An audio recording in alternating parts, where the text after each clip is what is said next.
አብርሃም ለሄርሜላ ዘፈነላት። እንግዲህ ይሄ ልጅ መከራውን በልቷል። እውነት ቦርጭ ብቻ ይሁን ወዷ ውስጥ ልጅ አለ ይሁን እኔ አላቅም፣ ግን ልጄ እያለ እየዘፈነላት መጥቷል ማለት ነው።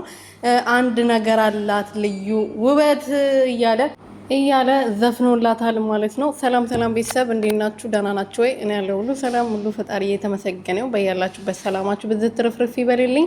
ለዚህ ቤት አዲስ የሆናችሁ ሰብስክራይብ፣ ሼር፣ ላይክ እያረጋችሁ ቤተሰብ እንድትሆኑ በትህትና እየጠየቅኩኝ ሄርሜላና አብርሃም ዛሬ አልተቻሉም። እንግዲህ ያልመጡበት ቦታ የለም። በየደቂቃው ነው እየመጡ ያለው ማለት ነው። ዛሬማ በቃ የሆነ ነገር አለ፣ አዲስ ነገር አለ፣ የኔ ቤት ማንም እንዳይቀር ብላ ነበረ ሄርሜላ። እውነትም የሆነ ነገርማ አለ እንጂ በተደጋጋሚ እንደዚህ እየመጡ በቲክቶክ በዩቱብ አያብዱም። በኢንስታግራም ብቻ ነው ቼክ ያላደረኩት፣ ፌስቡክ ብቻ ነው ቼክ ያላደረኩት እና እዛ ላይም አይጠፉም። ምክንያቱም ፋሮች ናቸው።